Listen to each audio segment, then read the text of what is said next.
When you can do some things together and you believe that you can escape, but you can't, you need to communicate. And communication, especially in this environment, because there are so many diverse people. You are from the crew, from the deckhand, then you have the client who is the owner of the yacht. And how do you deal with this, everything? There are solutions for, but they are typically not trained. So the problems that occur, I also hear a lot from captains and crew companies, those who deliver different crews, that this is a huge issue that they have, how to solve that problem.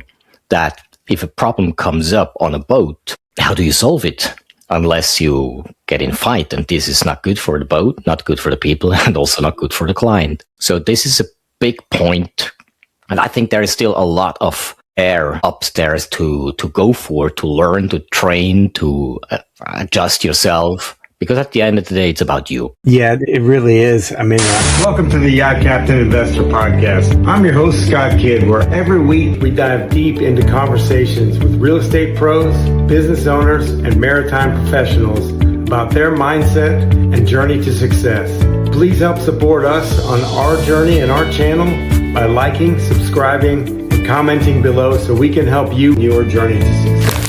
How you doing today? Scott Kidd, the Yacht Captain Investor Podcast. Today I have a new friend of mine, Walter, here today with SuperYacht Radio. How you doing today, Walter? Thank you. Very well. Hope you're doing good as well. And thank you for having me here on your podcast. It's the first time for me. Well, thank you so much for taking the time. It was great meeting you the other day on the crew check-in live. It was great. We were just talking about that briefly, and it was really nice that met you and talked about a lot of different personal development and a lot of different projects and stuff you're working on, and how the ramp up of SuperYacht Radio again, which I thought that was pretty exciting. But for those that don't know Walter, could you just tell us a little bit about yourself so we could people can get to know you a little better? Sure. Actually, my core competence is communication. That's why also the website Success by Communication, I came up with that after some few years. And it turned out also the radio that I could take over last year after it was down, unfortunately. But fortunately, I could take it over because it's all about communication and also bringing up values for the listeners and the viewers. And so I thought it's a combination between communication, radio, and also I wrote the book on super yacht sales about 7 years ago. It came up due to a lot of conversations on different yacht shows, mainly the Monaco Yacht Show. And I observed that there are some issues, and I grabbed a little bit deeper. So yeah, I came up with the solutions in communication, which is a little bit different than typically those communications trainings are. But my background goes further back. I used to be a cabinet maker and carpenter. I went to the police force. I joined the police force 10 years. Even there, I was for 3 years on the lake. I call it the Little Miami Vice in Zurich, Switzerland. Then from there, I went further. I studied some different topics. Ended up in the military sales. So I was key account manager and also helped to sell everything that was needed for the military in Switzerland. Also Norway was a great win that I could onboard for the company. And somewhen I just ended up in the yachting industry for whatever reason. Was not really expected. I was not really looking for that, but it had just happened. And since then it's like, some things you get it and you can't get away from that, which is great. So nowadays it's really about communication, helping people, whether it's in leadership, sales, also crew communication, which we had talked last time a little bit as well, on how to actually conquer the issues that there are for different reasons. And now here I am. That's really great. That's a pretty extensive background. I know a lot of people try to leave the yachting background in the background, and it just ends up coming back just because a lot of us, we have a big passion about it. And obviously you are as well. And the key, really in any successful relationship, like we talked extensively about, was communications. Talk a little bit more about that, how important that is on board and in your current endeavors. Well, what I saw is there are different points to address for. One is in the yachting, there are so many different people from different countries, different cultures, also different mindsets. This is only one point to address, which makes a lot of difficulties when it is on board. Secondly, also on board, you cannot escape unless you can swim like crazy, going back to the shore, which typically is not the case in general.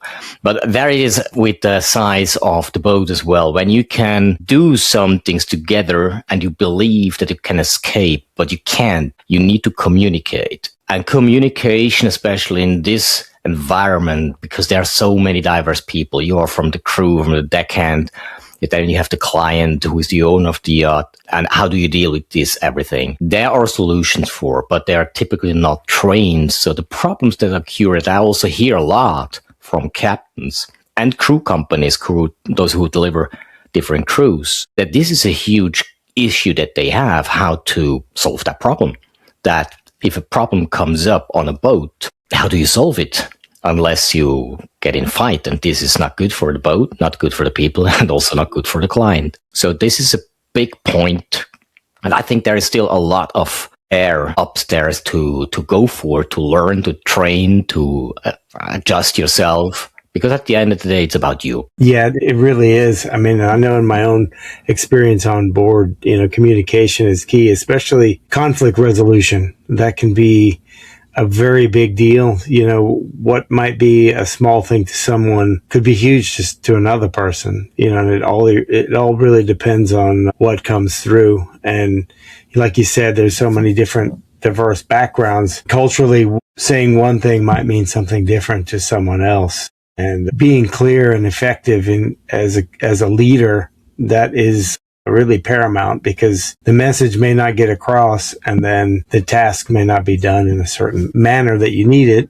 Plus, then there's also maybe some negative connotations that happen as a result. It could be even some conflict that you're unaware of. So what are you working on now in communications and stuff that are working towards helping these situations? I figure mainly it is truly go with people in conversations. That means either way online or direct on-site, which is always the best, but not always possible. Because the point is, when I cannot touch someone, even not unphysically, just being there, as one of the biggest problems in communication is the awareness of the situation where you are with yourself. And then if you get a trigger from anything that has nothing to do with the other side just does some things that reacts some things in you. Become aware of that is one of the most important steps to go forward. And this is in the training doable, but it requires firsthand that someone wants. I cannot train anyone who doesn't want.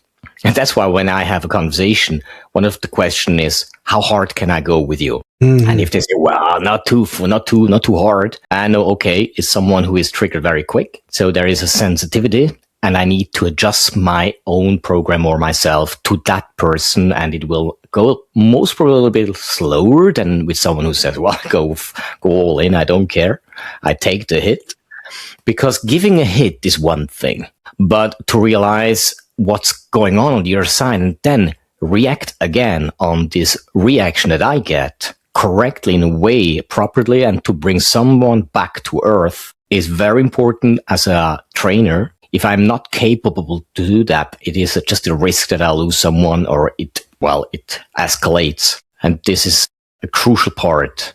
The trainings, well, it depends how deep someone wants to go in this training and how far and how quick it is necessary as well. And also I worked on a program for the crisis solution communication, which is also kind of an intervention, like a direct intervention. So that means if someone would have a problem and he needs instant support, that would be then the one to go for. Mm. That's something I brought up in the police force. I had so many situations in Zurich, which Switzerland is small, yes, of course. Mm-hmm. We don't have so many problems like in other countries, but Zurich is the biggest town in Switzerland with the biggest rate of crime, which is still low compared to others. But nevertheless, it is a training in the front that cannot be replaced by theory, cannot be replaced by anything else. So you need to hit the wall, but if you know how to protect yourself once you have hit the wall, it is a real great journey to actually also raise your skills and to grow. Yeah, that's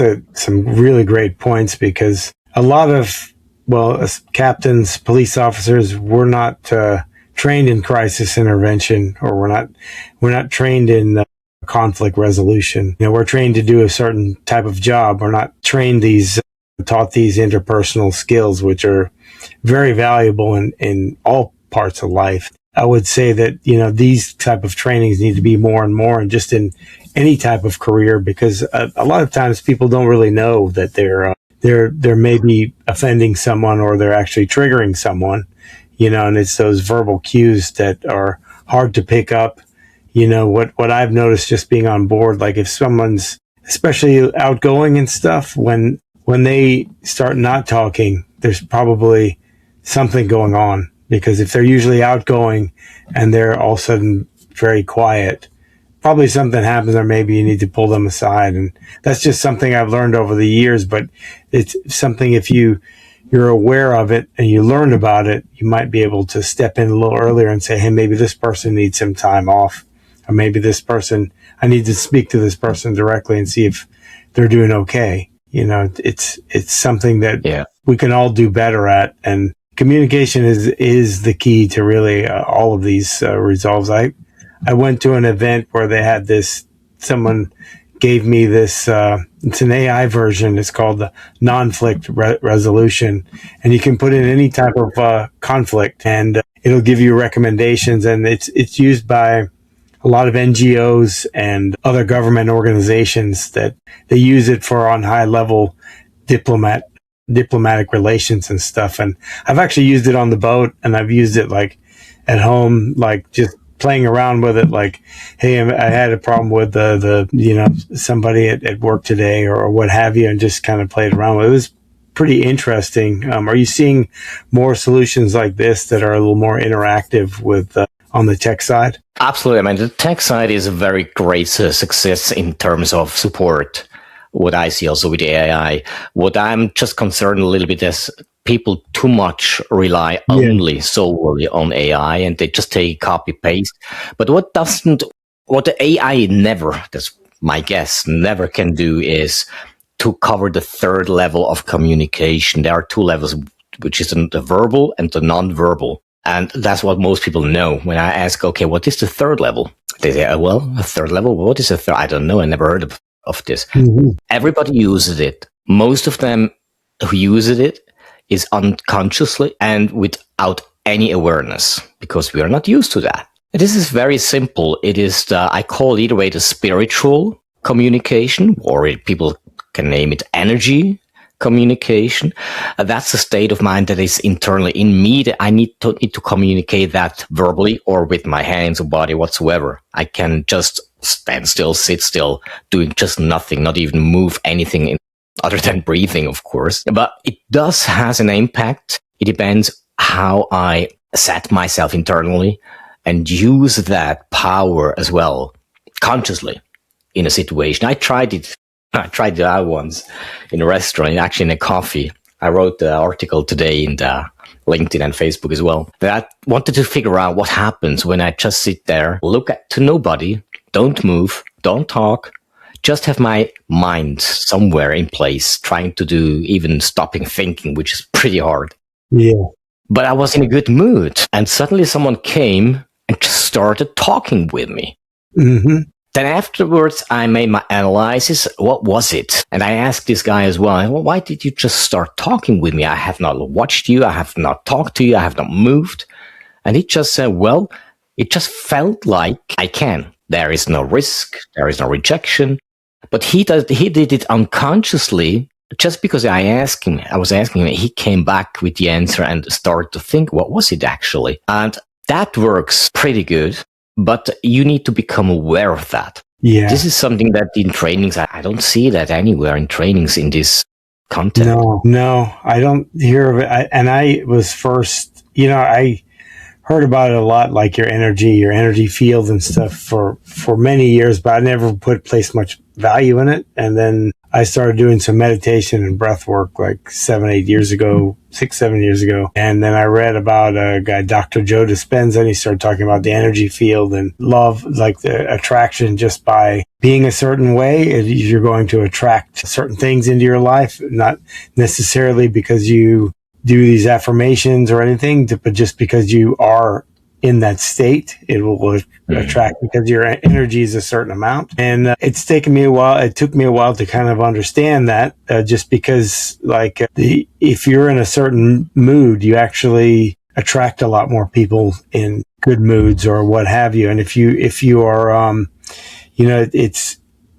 it's proven that if you're a positive person, people are 35-40% more likely to work with you or approach you or, want to be around you. Absolutely. I mean, you can make the test by yourself very simply. In the morning, when you get up, first you take your mobile, you'll watch all this negative information, all this bad thing that's happened around, and then you say to yourself, what a shitty day, and that's fucked up, I don't know what to do, and then you go into the day.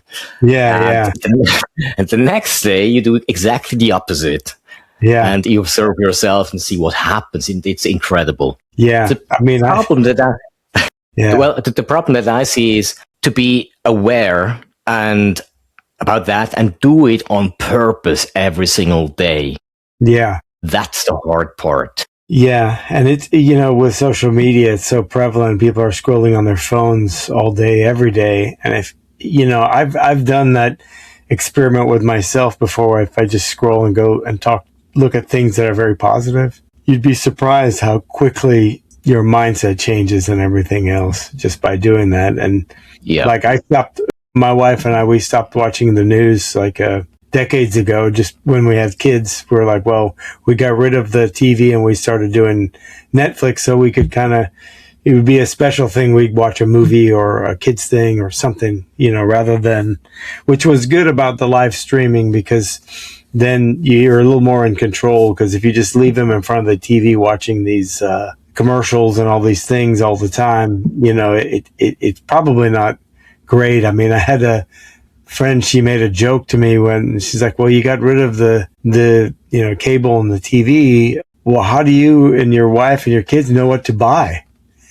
I thought that was, well, he was, joking. We laughed pretty hard about that one because it was pretty funny, because that's really, in a way, that's, you're just getting mass marketing to the kids. And, if the kid says, Mommy, I want it, they'll keep saying it until you either buy it or you tell them to be quiet, So it's, can be an interesting topic. That's a whole another thing there. But let's switch gears a little bit and tell people a little more about your bringing back of the Super Yacht Radio, which Liam and I were talking about it, and I said I didn't even know it. It kind of faded away, and I didn't even realize that it was gone. Well, actually, the funny thing is, when I knew about the SuperYacht Radio, I also uploaded my interviews here and there by the time, and suddenly it doesn't work anymore. And I called up Dave and said, "Hey, Dave, something is broken." I said, "No, it's not broken. I don't maintain it anymore." Okay. So it took a while, and then I asked him, "Can I get the radio?" Who is doing that radio later on? Oh, nobody. Okay. So finally I could take it over. He said, it's good, it's fine. And we decided that he brings everything to Switzerland from Ireland, where he was by that time, all the hardware, the servers and so forth. And somehow it never worked out for almost 1.5 years. And I said, okay, I think we need to have another solution. And he said, I help you wherever it's possible. So he did a great job. He brought me to radio.co, which is a platform for online radios. I checked it out. And then I started with this one. I needed to prepare everything else around it, could take over some jingles he had already. So they did an amazing job. Dave and Maeve, they're really great people. Unfortunately, I have never met them in person. That's a pity. Not yet. That need to happen. We said, we're going to do that and we'll drink a beer or a whiskey together until we can't walk anymore. And then I decided to make a change a little bit, because I had a great coaching with a gentleman named George Ross, who is now 90 years old. He used to be the former lawyer from Donald Trump before he became president for 47 years long. And I met him in the States in person as well. In the coaching with him, he told me, because he opened 17 radio stations when he was young in the States, which I didn't know before. So he knows what he's talking about. Definitely. And he said, absolutely. And I said, well, what shall I do? And his answer was, you know what? When it's about super yacht, don't make it small to super yachts only. This is a whole economy in such, because the owners, they might live somewhere else other than under the bridge, maybe in a villa. And some, they drive with cars, typically not with the cheapest one. They have, but also others. And some of them even fly or have planes. Why don't you just go out and use this radio to bring more value into everything that has to do with luxury, lifestyle, also secret services like bodyguards, companies, special services. So that was the idea. And I thought that sounds like good to me. Makes sense. Mm-hmm. So I brought it up to not only yachts, super yachts, but everything that has to do with it, even to carpenters, cabinet makers, painters of super yachts.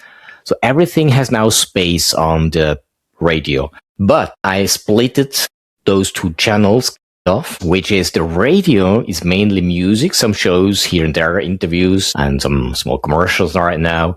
I will not fill it up too much with that, because the listeners typically are not the buyers of yachts. Mm-hmm. They don't have time to listen to radio, at least not for a long time. And so I decided to have the radio for everybody, and the web page as such, shall now become a platform where those people are interested also in other topics. Maybe they want to buy a car or something like that. They see, there is something about car, planes, whatsoever. So it gives them an idea. And so therefore, this is more the business part from the SuperYacht Radio. And also the reality that the name alone for companies who want to brand themselves with other brands as well, like an up-branding, it's incredible. I mean, the reactions that I see on different people when they see, SuperYacht Radio, what's that? It creates curiosity. Yeah. And so that's the way it goes now. And since it is relaunched in September last year, just before the Cannes Yacht Show, nice. I am working now to make it bigger. And of course, as well for companies. If a few companies, I have space for sponsorship, not too much, because I want to keep it like special, unique and rare, so that the uniqueness is still given. Very, very nice. That's definitely, you've kind of built it into something that's more luxury branding than it was before. It was just yacht specific and very niche, and then now it's a lot of different luxury products. I think with it just saying SuperYacht Radio, you'd be able to probably bring in a lot more of the larger luxury brands that you wanted to. I would think that would be a fairly easy transition for them, especially they would probably want to be aligned with your brand. Absolutely. And the good thing is as well that, with this decision to go broad, whoever I have on the interview, I always build the bridge to the super yacht world, because there is all people. Super yacht is still the core of this radio, even though there's everything else. But I always make sure that there's this connection. That, as an example, if someone is a carpenter, which, by the way, I can take the one with the bed.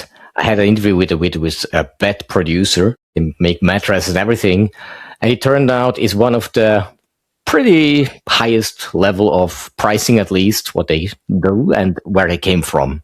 And they also equip now super yachts, very special ones. And I made the bridge and say, well, of course, if you're on a super yacht, you want to have a super sleep, a super night, and there must be some quality involved. And for yachts, a yacht owner, he wants to have a yacht and that is comfortable from A to Z, not only part. So I make the bridge there. Very nice. Well, that's been, that's definitely something that we all need to take into account there, because SuperYacht Radio is back and everybody needs to know that you're going to be bringing it to everyone, because I think it started with a very unique audience, but now you're going to be bring it to everyone, to the people and stuff, and especially with your communication background, I'm sure no one will be left out. Absolutely. It doesn't matter, because I always can build a bridge even to a circus that I made an interview in Switzerland. High German. It's not Swiss German, High German. And this is also some things that the guy asked me, why the hell do you bring a circus in Switzerland on SuperYacht Radio? Where's there any connection? Yeah, well, why not? Why not? Yeah. Look, at the end also No, go ahead. The yachting world is sometimes like a circus as well, and it's entertaining. Sometimes it's very funny, can be also very dangerous at the same time. And it's about lifestyle. It's about lifestyle at the end and having a great time. Yeah, it's that's the connection. Definitely is. It can be like a circus for sure. Sometimes on the yachts we feel like we're in a circus. Well, this has been This has been really great. For people that want to find out more about you and Super Yacht Radio and all your other endeavors, which we've barely scratched the surface, so we're definitely going to have to do a follow-up once Super Yacht Radio gets further down the line. Where do they find you? Where's the easiest place to find Walter? Well, superyachtradio.com. You'll find the mobile number. Actually, I only have one number, just to keep in mind. Don't spam me with that. and also the website, superyachtradio.com, and you'll find everything there. Perfect. Well, thank you so much for being on here and sharing all your endeavors. And again, it's great speaking with you, and I look forward to speaking to you again soon, hopefully. I thank you for having me here on the Yacht Captain Investor Podcast, because it's all about also investing. It's money, time, love, whatever it is. It's always an investment, and you bring it up very good. I appreciate your work you do there as well, the information, the value that you bring out to the market. Thank you very much, Scott. Thank you so much. And I'm Scott Kidd with the with the Yacht Captain Investor Podcast. And just a reminder that the best investment you can make is the one you make in yourself. So please invest heavily in yourself. See you next time. Thank you.